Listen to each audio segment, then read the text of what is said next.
Assalamualaikum warahmatullahi wabarakatuh. Waalaikumsalam warahmatullahi wabarakatuh. Alhamdulillahirabbil alamin.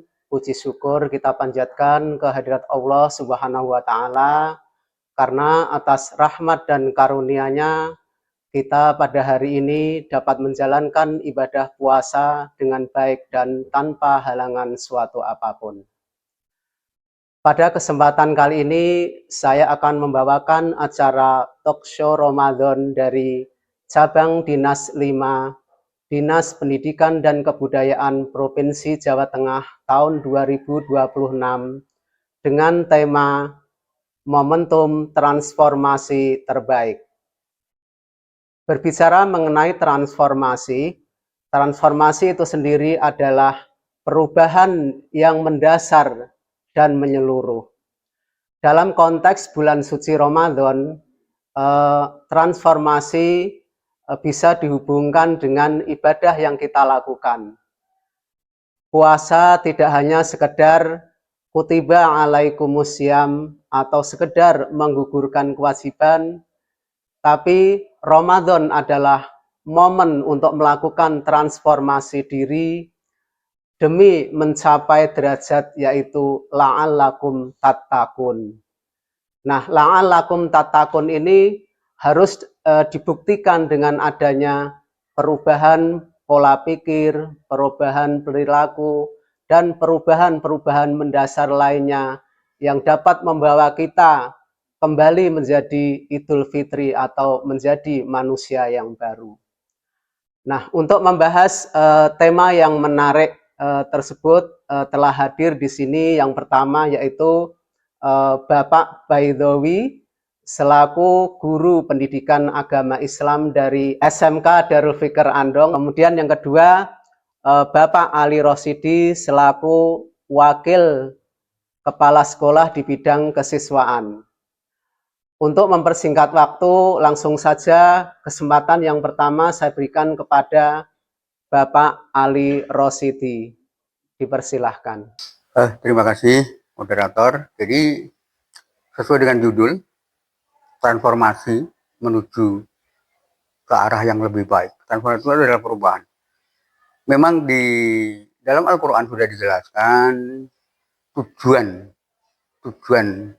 daripada puasa. Karena ini momen puasa itu adalah agar manusia itu bertakwa. Artinya imtisalul awamir wa tinabun nawahi. Nah, dalam arti imtisalul awamir, melaksanakan apa yang sudah diperintahkan. Semua kebaikan yang diperintahkan oleh Allah itu akan membawa dampak yang luar biasa. Bagi contoh puasa. Ada orang mengatakan bahwa puasa ini punya makna yang sangat sangat dalam.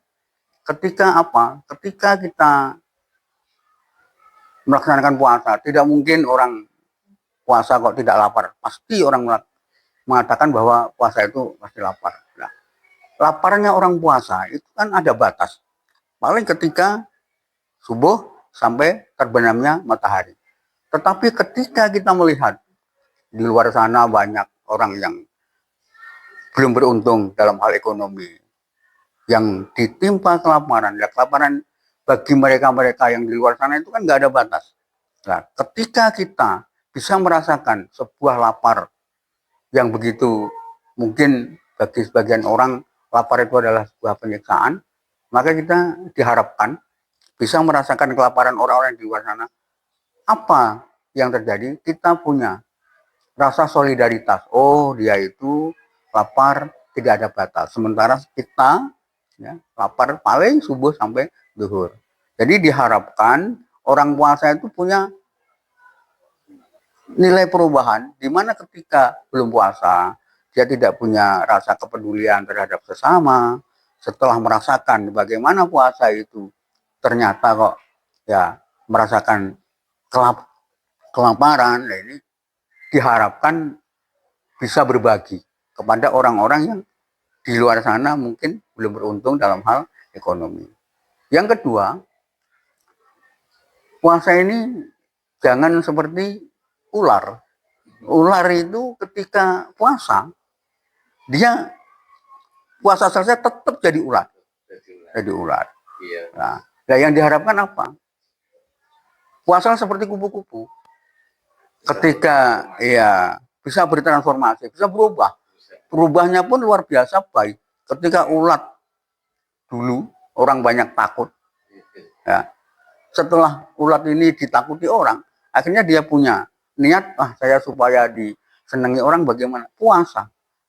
Jadi kepompong, jadi kupu-kupu. Setelah jadi kupu-kupu, siapa sih orang yang tidak suka dengan kupu-kupu? Ternyata momen ini adalah momen puasa. Ini menjadi nilai yang luar biasa untuk meningkatkan kualitas hidup yang tadinya ditakuti. Akhirnya semua orang akan senang dengan transformasi yang sudah dihasilkan ketika dilalui dengan puasa. Karena puasa ini bukan hanya bagi orang mukmin, bukan orang mukmin. Kita pernah mendengar, khususnya di Jawa, zaman-zaman dulu ada yang namanya puasa ngrowot, puasa kalong, ada lagi puasa putih. Dan ini semua itu tujuannya untuk meningkatkan kualitas hidup. Banyak orang-orang Hindu dulu juga melaksanakan puasa. Jadi memang puasa ini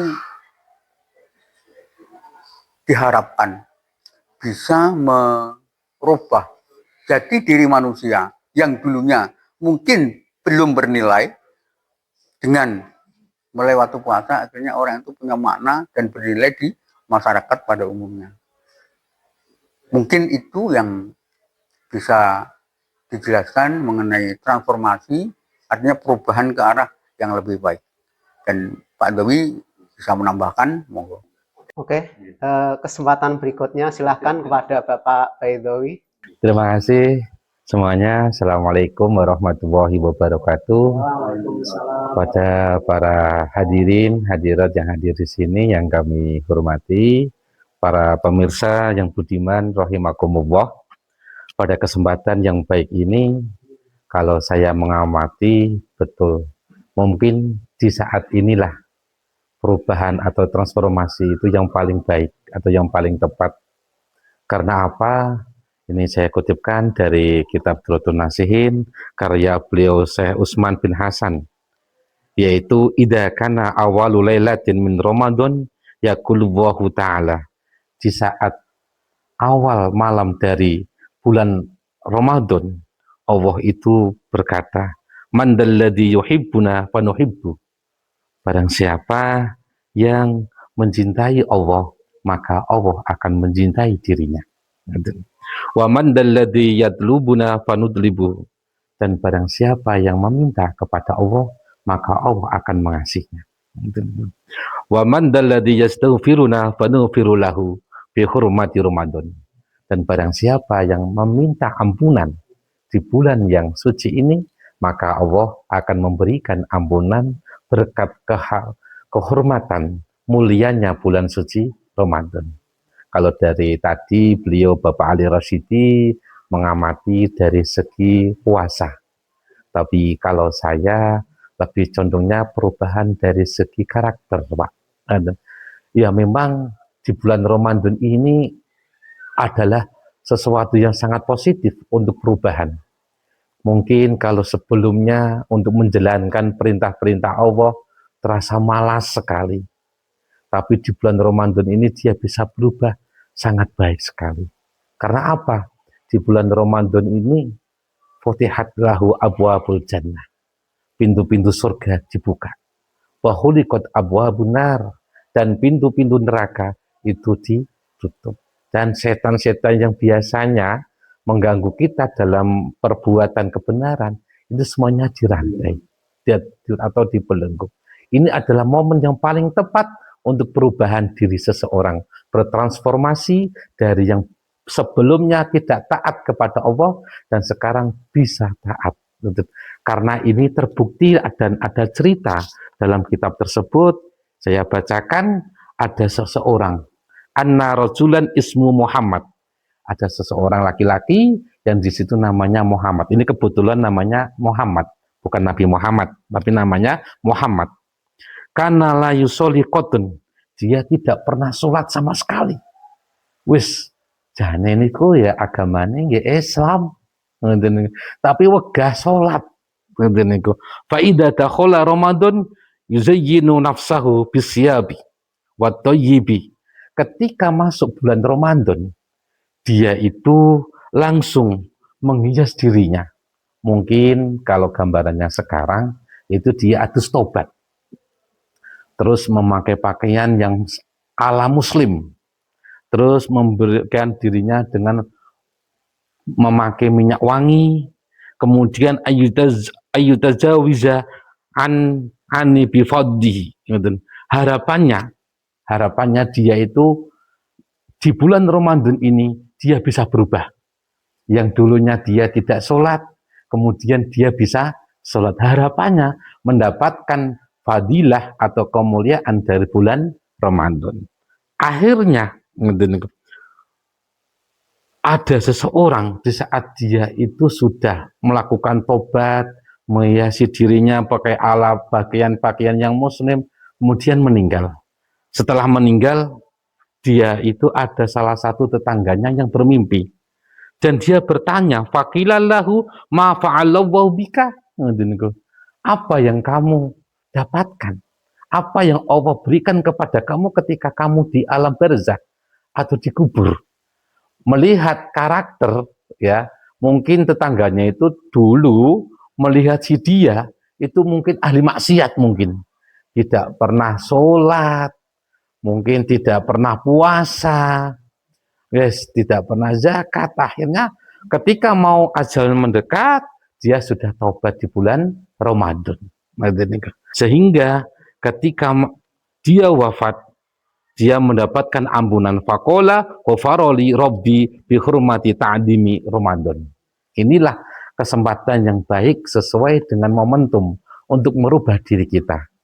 Mumpung masih di bulan suci Ramadan ini, kita mari ingatkan diri kita sendiri dan para pemirsa mungkin yang kurang dari segi notabene, keagamaannya, ketaatannya, kebaikannya kepada sesama atau kepada tetangga yang kurang baik. Marilah kita bersama-sama merajut kebaikan di bulan yang penuh berkah ini. Mungkin ini dulu awalan dari saya. Apabila nanti ada pertanyaan, kami persilakan. Terima kasih. Baik, pemirsa dimanapun Anda berada, menarik sekali apa yang disampaikan oleh kedua pembicara kita pada kesempatan kali ini. Nah, kita akan mencoba menggali lebih dalam apa yang disampaikan oleh beliau-beliau. Pertama kepada Bapak Ali Rosidi dulu. Tadi beliau menyoroti tentang ya puasa ya, dari aspek puasanya salah satunya adalah empati gitu ya. Nah, kalau kita lihat fakta di lapangan bahwa kecenderungan orang sekarang itu kan kurang memiliki empati kepada orang lain karena dia lebih cenderung mementingkan dirinya sendiri gitu. Nah, bagaimana Bapak melihat fenomena seperti ini gitu? Terima kasih pemirsa yang budiman. Kaitannya dengan pertanyaan bagaimana supaya kita punya rasa empati terhadap sesama. Ya, ini bisa dibuktikan ketika waktu buka puasa. Banyak di mana-mana, di masjid, di musola, bahkan di rumah-rumah tertentu itu dilakukan buka puasa. Artinya ini adalah berbagi. Karena di dalam hadis dijelaskan siapapun orang yang memberi makan kepada orang yang kelaparan, bahkan ini orang puasa, memberikan takjil kepada orang puasa, maka dia akan mendapatkan pahala sama seperti orang yang berpuasa. Akhirnya memang Ramadan ini memang benar-benar momen yang sangat-sangat banyak faedah, sangat banyak diharapkan oleh orang. Terbukti ya banyak orang-orang rela untuk mengeluarkan sebagian harta demi untuk mencari keberkahan bulan Ramadan. Jadi sudah barang tentu ketika orang beramal di bulan Ramadan, pahalanya dilipatkan 10 kali, 7 kali, 700 kali, gitu ya. Nah, ini jadi apa ya? Istilahnya jadi daya tarik tersendiri bagi umat Islam untuk mendapatkan keberkahan. Di samping itu memang perbuatan yang baik itu nilai ibadahnya sangat luar biasa sekali. Jadi karena bisa sebagai contoh tadi, karena pernah merasakan lapar, akhirnya kita punya empati terhadap sesama. Oh ya, ketika lapar itu ternyata ya nggak enak. Saya lapar paling jam sekian sampai jam sekian. Sementara orang-orang di luar sana itu tidak ada batas. Entah besok itu dapat makan atau tidak. Nah, ini akhirnya punya kesadaran untuk berbagi supaya apa? Ya, karena setiap manusia pasti sekecil apapun punya sifat baik, Ya kadang karena momen Ramadan ini adalah momen yang ya kita tidak tahu keberkahan di bulan Ramadan itu memang dari seperti itu. Akhirnya untuk perbuatan yang sekecil apapun itu orang tertarik untuk mendapatkan nilai ibadah di bulan Ramadan. Itu ternyata ya sangat luar biasa di momen yang suci ini. Oke, berarti bisa saya simpulkan bahwa wujud dari transformasi ini salah satunya adalah tumbuhnya kesadaran untuk berbagi gitu ya. Oke. Ya. Saya menambahkan dari apa yang disampaikan oleh Pak Rosidi, dengan harapan keberkahan di bulan Ramadan, rasa empati seseorang itu akan tambah, Pak. Meningkat betul. Karena ada dawuh lau ta'lamu ummati ma fi Ramadan la tamannau an takuna as-sanatu kullaha Ramadan. Andaikan seseorang itu tahu seberapa toh keberkahan fadilahnya bulan Ramadan, pasti orang itu mengharap 1 tahun pasti menjadi Ramadan semuanya. Iya, gitu. Iya. Oke, sekarang giliran ke Pak Bedowi ya. Tadi jenengan lebih menyoroti ke masalah karakter gitu ya. Dalam arti Ramadan sebagai momentum untuk lebih taat gitu ya. Yang tadinya kurang taat menjadi lebih taat gitu ya. Nah, pertanyaan saya adalah bagaimana menjaga ketaatan ini agar istiqomah. Dalam arti misalkan kalau Ramadan ini rajin ke masjid, ya harapannya nanti usai Ramadan ya rajin ke masjidnya itu tetap gitu ya gitu. Jadi itu mungkin dari Pak Baidowi ada trik-triknya sendiri gitu untuk menjaga keistiqomahan ini. Monggo silahkan. Ya. Kalau untuk kita kriteria ya, kalau saya mengamati sendiri, seseorang itu mendapatkan keberkahan dari bulan Ramadan, perubahan dari karakter yang dulunya mungkin maksiat, sekarang di bulan Ramadan lebih taat, itu bisa orang itu mendapatkan fadilah dari bulan Ramadan itu ketika dinilai setelah bulan Ramadannya. Kalau dia setelah Ramadan ini tambah bagus seperti apa yang disampaikan di Ramadan atau di jalan Ramadan, berarti dia betul-betul mendapatkan fadilah dari Ramadan tersebut. Nah, bagaimana cara trik-triknya untuk bisa menepati? Ya kita harus berusaha untuk menjaga satu dari segi kedisiplinan kita beribadah kepada Allah. Itu yang paling penting. Yang nomor 2, kita bisa menyesuaikan waktu kita dalam beribadah. Kan kalau kita lihat ya, mohon maaf ini kalau di daerah kita sendiri kan kebanyakan tetangga itu kan pekerjaan kita itu kan petani. Ya.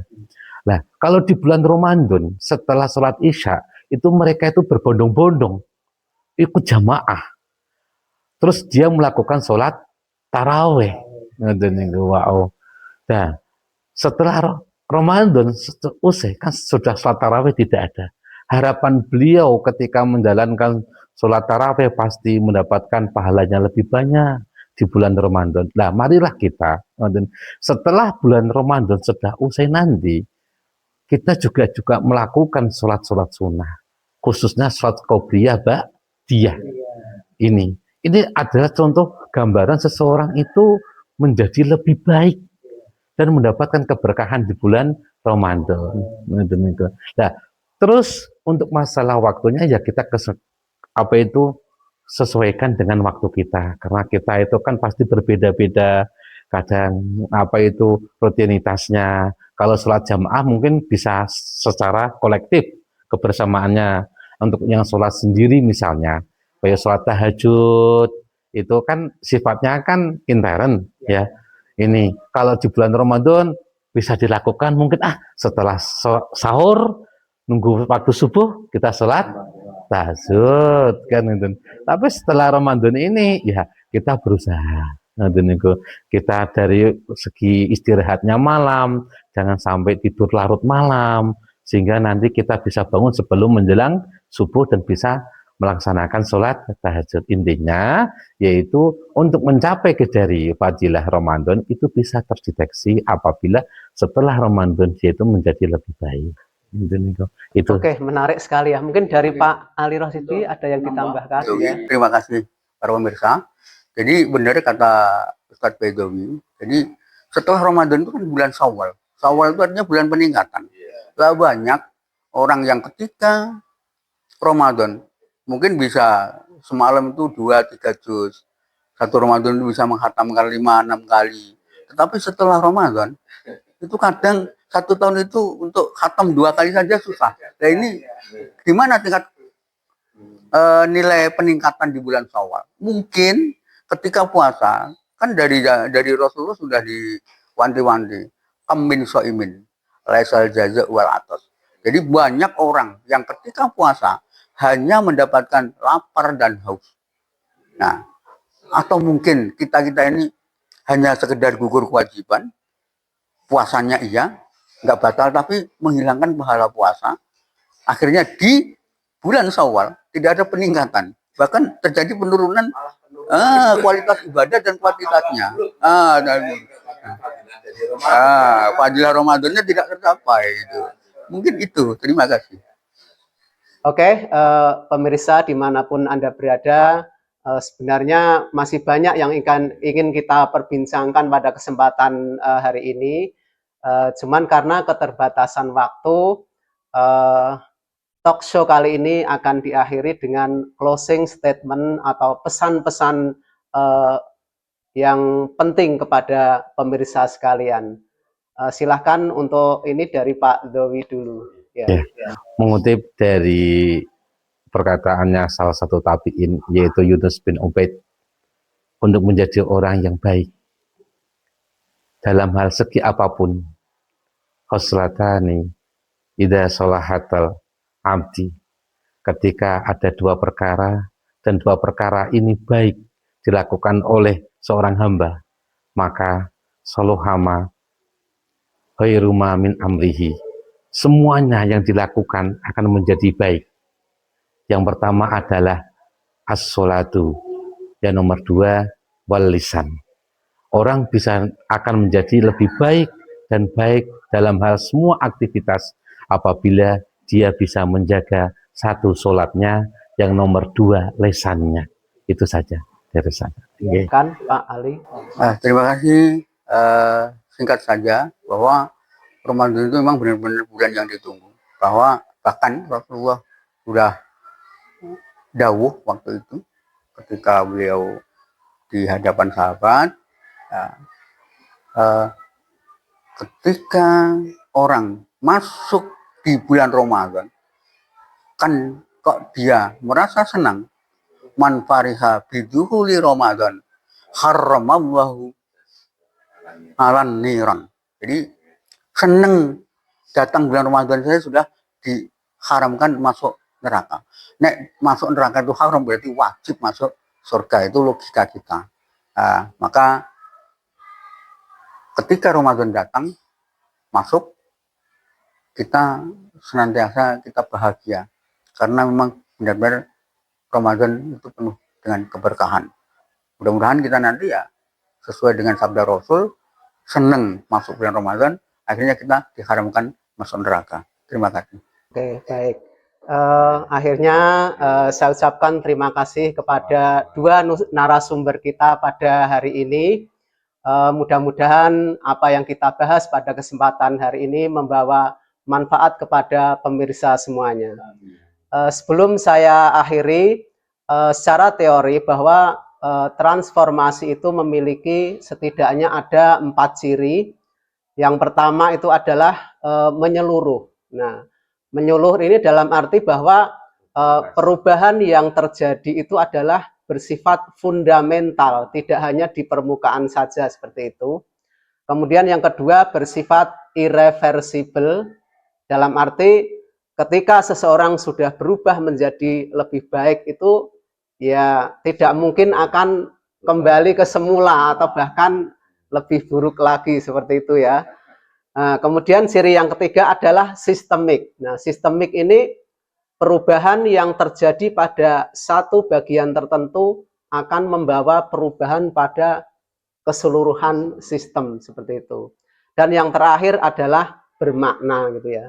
Nah, ini ada hubungannya dengan apa yang disampaikan oleh beliau Pak Ali bahwa transformasi itu harus ada nilai atau fungsi baru seperti itu gitu ya. Demikian tadi talk show Ramadan dari cabang dinas wilayah 5 dengan tema momentum transformasi terbaik dari SMK Darul Fikr Andong. Kami selaku moderator dan dari para narasumber memohon maaf apabila dalam penyampaian kami dalam talk show kali ini ada kekurangan ataupun kekhilafan. Mudah-mudahan apa yang kami diskusikan dalam talk show ini membawa manfaat kepada pemirsa semuanya. Terima kasih, sampai ketemu di lain kesempatan. Wassalamualaikum warahmatullahi wabarakatuh.